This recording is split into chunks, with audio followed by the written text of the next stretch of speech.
All right, welcome to a special edition of Dunn and Drew. It's our yearly tradition of reacting to Jaguars' new head coaching hire. Hopefully we don't have to do this, though, again. At least give me at least 3 years. At least 3 years, Doug. New Doug in town. Yeah, new Doug, new Jaguars. Man, I wanted out so bad. I can't really hear myself. There we go. I wanted out so bad. I came to you last night. I was like, and I think I also saw some Jaguars fans say this. Low key, I want them to hire Rich. I was like, I dare you. Yeah. I dare you, Shot. Hire Rich. You're like, everyone's like, I hope the Saints hire Doug. I hope we hire Rich. Everybody burn it down. Want to burn it to the ground. Yeah. I don't want to care anymore. Whole timeline yesterday was it yesterday?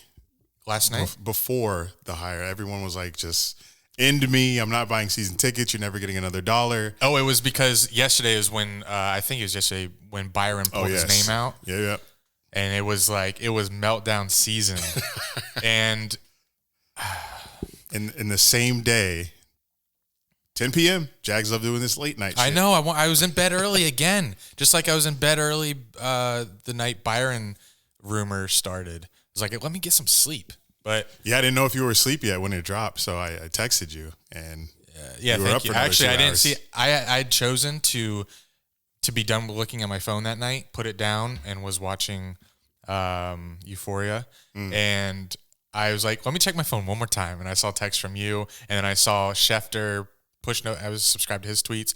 I saw his tweet listing out the head coaches that have been hired. Didn't see Jaguars on there. I was like, Jaguars is probably further down on that list. Click it because I got a text from Eric.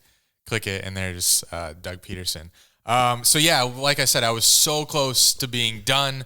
I told Eric last night. I said, hey, if it's Rich Bisaccia, and he's probably a great coach, but it was just too underwhelming of a hire after all that we've been sitting through and waiting for to hire Rich Bisaccia. After all that, it would have been like knowing that it was because of Trent Baalke. Yeah, we handcuffed ourselves, but fell backwards into a Doug Pederson hire. And instead of, like I told you, I was going to be gathering all my Jags merch, putting it in the attic. I'm done.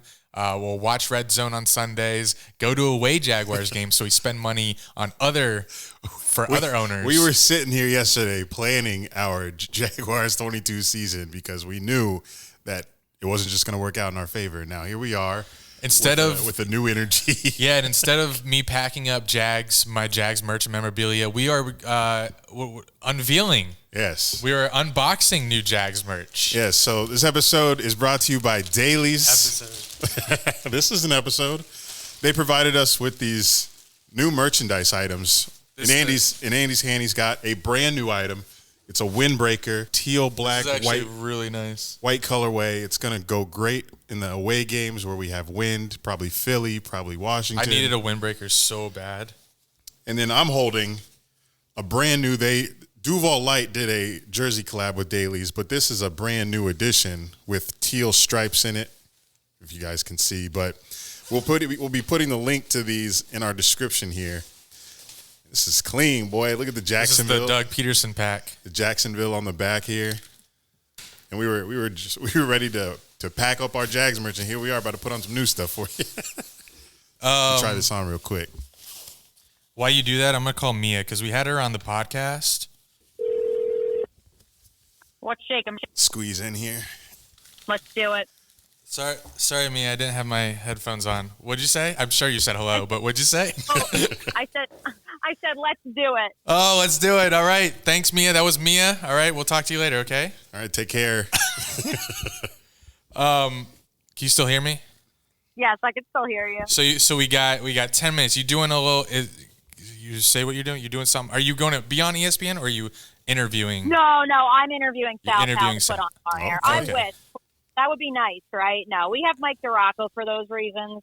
True. He was on with SVP last night. I didn't even realize until I was driving into work this morning, and I heard the cold open to Jaguars today, and it was SVP and DiRocco talking, and I was like, okay. oh, so that was awesome. So we had you on the podcast Tuesday.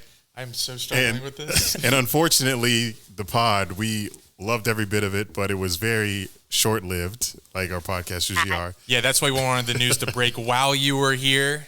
We just needed to wait one more day, but here we are. We got you back. It's all good. It happens.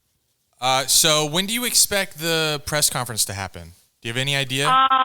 I don't want to speak out of turn, but a little bird told me it will most likely be on Saturday. That's interesting. The Cons are literally on their way to pick up Doug Pederson as we speak. Okay. It is to my knowledge, he is at his house in South Florida. He does also maintain a residence in New Jersey. So I'm not sure. I'm going to assume he's in Florida because I know that's where they met for the second interview. So I would assume he should be here in Jacksonville any moment as we speak. And my assumption is that they will be doing the press conference tomorrow, which is obviously very unorthodox to do it on a Saturday, but knowing the Super Bowl week is coming and also knowing the fact that he's got to get a staff together, they got to start getting the front office together because a lot of other teams already have a leg up on them in that category. For real, yeah. Question, do you think they fell backward into this? Oh, and also, do you think Spielman will be joining them Saturday? I do believe Rick Spielman will be joining them. I actually expected that to break this morning. It has not been officially finalized. In speaking to people over at TIAA Bank Field this morning, there's a sigh of relief in the air that they feel like they at least have some direction. And I would think that, obviously that stems from the head coaching search, but I think it also stems from knowing that they have someone in the front office that when they go to sell tickets and season tickets to prospective fans, they can say, well, hey, look, like here, we have someone because let's be real, Trent Baalke's still there. And so they're still going to have to deal with that pushback. It sounded like, to me, the game plan is starting to be formulated in terms of what their playbook will be. Because they know Rick Spielman's in the fold. Okay, and the next question: do you think they fell ass backwards into this game plan, or do you think? Yes. Or do you think? Okay, gotcha. I maintain what I said on the pod the other night, which is I think they had a plan all along. I think the plan, the problem was like Todd was like, I'm going to interview every single person this side of the Atlantic because I feel like last year I didn't respect the search when I literally just interviewed Urban and everyone else was more or less a sham. And so. I just think he let it get away from him in many regards. He really didn't. He knew what he wanted, but then he allowed that broad scope that he wanted to have to get in the way. Like I said on the pod, I firmly believe from the get-go he wanted a coach who had previous head coaching experience. That's what he ended up with. So I'm sure it'll be spun that way. The whole courtship with Byron Leftwich. Schott is also a sucker for nostalgia. See Tom Coughlin. The list goes on and on. So it wasn't surprising that they danced with Byron. I just really was optimistic that Byron, if nothing else, may have been the catalyst to say, clearly Trent Baalke is not going to work with the current organization and the structure as is. And maybe that's what it is. And maybe that's the way they'll spin it because they are bringing in Rick Spielman, who by many accounts, because he and Doug Pederson have the same agent, maybe it was Doug saying in that first interview, because Doug Pederson was the first interview, maybe he said to them then, I think you need to get someone else. They didn't believe him. And then when it happened with Byron, they were like, oh my God, Doug was right. Let's go back to Doug. And maybe that's the way they just fire Baalke. So crazy. Right. That would be the obvious one, right? Because all 12 candidates, 11 out of 12, sorry, Bill O'Brien, 11 out of 12 had trepidation about working with the guy. And that's a red flag to me. But it's the Jags, so they carried on. And now, you just have to hope and pray that, A, Rick Spielman is coming in to neuter Baalke and essentially make him a glorified scout, or B, that he has been brought in to fire Trent Baalke. Yes, just like you mentioned on the pod, you said Spielman should be coming in to fire Baalke because Shad Khan just won't do it himself for whatever reason. Correct. All right, Mia. Do you expect you and your peers to be as hard on Shad after if he sits next to Spielman, Doug Pederson, and Trent Baalke? How do you expect the media to react to Shad? That's the funny part, Andy. I woke up this morning and I was like, man, I was hell wrath and fury on Dunn and Drew the other night. Like, screw this guy, screw that guy. I'm like, if we walk in there and we're like, oh, Shad, we love you. It's like, like I said, he's a nice guy. Like, I'm not out to get him. I'm out to hold him responsible for the fact that he literally has an employee that no one will give a positive reference for, and yet he's still employing said employee. Sure. And so, I do still plan on referring to Trent Baalke in front of his face as a roadblock. But maybe my tone will be a little bit more gentle because I'm sure Shad is going to spin it that, this is his plan all along. And to his credit, and I have not spoken to Doug Pederson or Rick Spielman, but my interpretation of the situation is indeed that These are two older gentlemen in their late 50s, not older, but, middle age. They have families, and they had to really think about this, because for both of them, this is probably their last or second to last job they're going to have in their professional career. And so I'm sure Shad will spin it as they needed time to think about it. We needed time to think about it. So we talked to everyone else, and then it came together in this last week. I'm sure that's the way they're going to spin it. You can't hold either of those two men, responsible for the actions of an organization they were not employed by yet at that time. And moreover, you can't be mad at them for taking their own time to come up with, what they wanted from this organization, because the two of them have been wildly successful in other organizations. And let's be real, you're looking at this one from 30,000 feet above and you're like, I'm not so sure about that. So you can't really blame either of them for dragging their feet a little bit, but you can still be frustrated with the Jags and how they drag their feet in the process. Yep, and I am. Mia, thank you so much for squeezing this in. We needed to have you on because we needed to do a rebound. We need a rebound from Tuesday's podcast. So I'm glad you were able to make some time before your interview. Yes, thank you, Mia. Always friends. And if any other friends of the pod need me, I don't think I'll be sleeping for another 72 hours or whatever it is. So give me a call. I'll be around. Look forward to Saturday's press conference. Me too. Yep. Fingers crossed. You heard it here first. Let's hope it actually is Saturday. True. All right. Take care. Bye. Later. Yeah, at the very least, Shad Khan has to, answer the question of why did it take so long. But I'm sorry that that the jacket took so long for Andy to put on. That was so awkward. I was starting to sweat, and I think there's something with I have to loosen the cuff before putting it on, and it was very hard to do sitting down. So, all right, Doug Pederson, new coach. People obviously every time a new hire happens with the Jags, people just flood our mentions, say, "What's your reaction?" Well, initially, I'm not sure yet, because I don't want to get too ahead of myself, because I'm still recovering from our overexcitement from the Urban hire.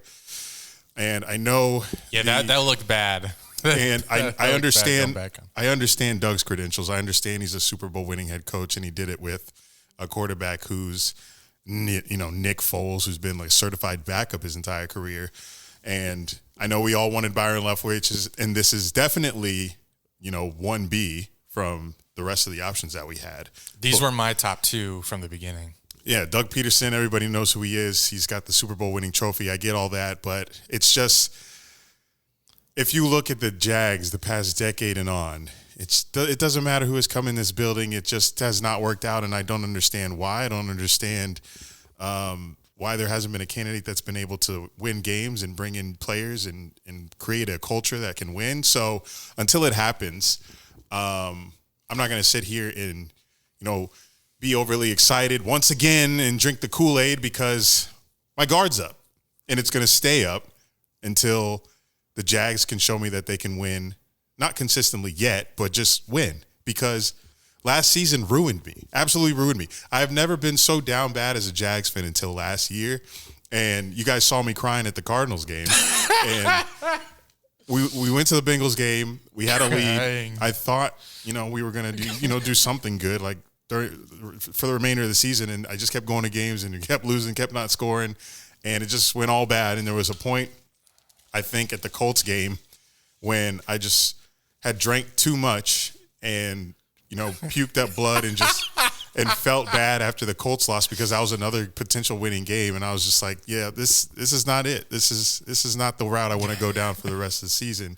And the rest of the season was absolutely atrocious besides the clown game. So you can imagine, after going to 14 games in person as a Jags fan, I'm not drinking the Doug Pederson Kool-Aid. I got nothing against the guy. I understand his credentials as an NFL head coach. But until I see the other coaches that we hire, until I see this GM being signed and Balky potentially gone, hopefully, and see this draft and free agency, and I don't care what these players say in the interviews. I don't care what happens in training camp.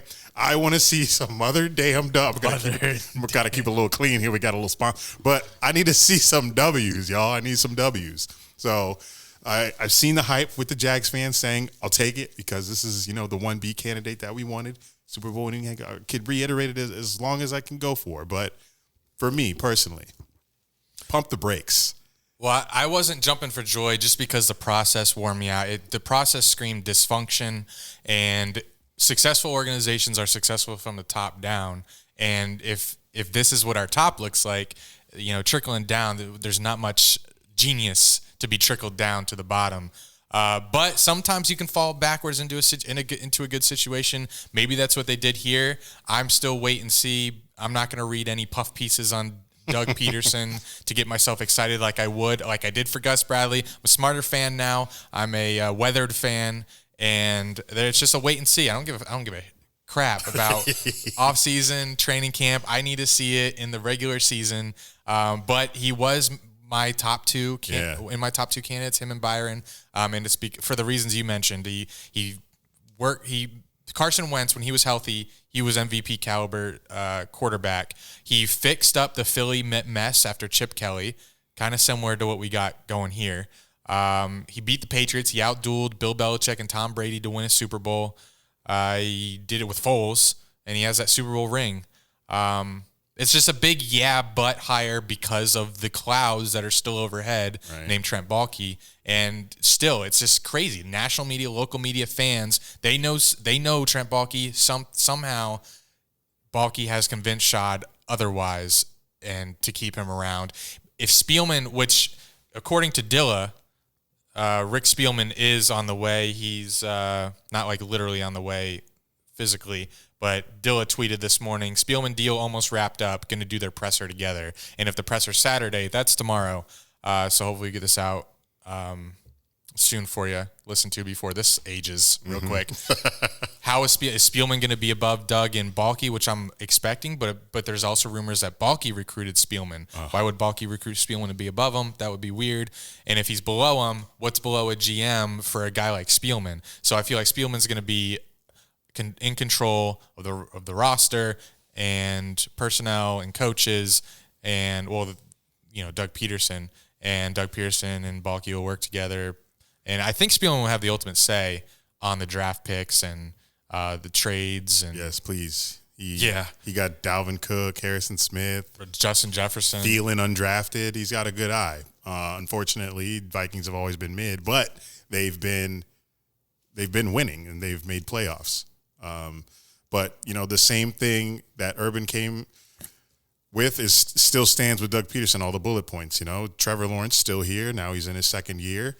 1 year of, I don't know, whatever the hell happened last year. I don't even know if we can call that experience, but still got the money, still got the fan base, and you couldn't have come into a better situation. Again, Doug Pederson, and you're taking over for Urban Meyer's mess. So I saw that if he gets 5 wins, he'll be 5th all-time on the Jags coaching win list. So I think it's just 3. 3. So the bar is very low for you, Doug. I saw, some people reply to me saying that they're happy with 5 wins. I guess that is an improvement. I'm not. That's stupid. I'm not either. They're probably kidding, but it's stupid. He was dead ass. But I am back on the 7 to 9 win train. If you're getting, he said that's only 2 more than 5. But I mean, if you're hiring a guy like Doug Pederson and we're giving him all this credit for his credentials, then and you have Spielman and you have the draft picks and the money, do something with it. Train Trevor, coach this man, and show everybody the talent that he is. Show us this wonder boy that came out of Clemson. And until we see that, I'm not going on the hype train because I don't want to look like a fool again. So show me what you got, Doug. Show me what you got. I'll be at the games. I was very close to not going to any home games. I was just going to go to the home opener and say sayonara. But, Jags they're very good at, keeping me reeled in here for some reason. Even after all that last season, they kept us waiting and waiting and waiting for weeks.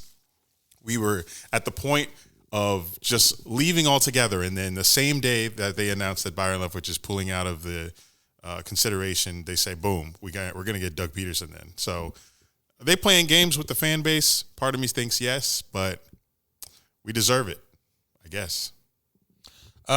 Here's some Doug Pederson trivia for you. He's born January 31st, 1968 in Bellingham, Washington.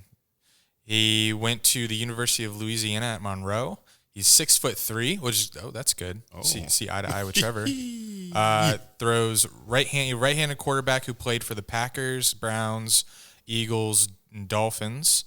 54.8 completions percentage. We could up that up, Doug. Let's hope Trevor's a little better than that. Played 100 games, threw 19 picks, only 12 touchdowns. Thanks. Looks like Trevor's rookie year. And threw for 2,700 yards in the. But his resume was not the NFL. It's coaching, but. Because people tried to say that about Byron. I was like, oh, he's a bad QB. How's he going to go? Not the same thing. It is crazy that great coaches weren't necessarily great players. Yeah. Like Jordan Palmer is like the number one quarterbacks coach that quarterbacks go to in the offseason. He wasn't anything special. And Dan Orlovsky is a great, analyst of plays, and he was trash. Oh, so are we. And we didn't even play in the league. Yeah. But hopefully this mini episode is on time and something doesn't drop while we're speaking or while we're editing. So appreciate you guys tuning in, unless you have something else. Well, we covered Spielman. So if that drops, we're chilling because we talked about it. Yes. Alluded to it. And that's it. Let's go get some ice cream. All right. You guys can get these Dailies merch items in the description. We got a windbreaker and a Duval Light jersey. Check that out. Shout out Dailies for it. We're going to be repping them on game days and at tailgates and wherever else you may see us. So enjoy the weekend, guys. Pro Bowl. Until next time, this has been Dunn and Drew, baby. Take care. Let me check.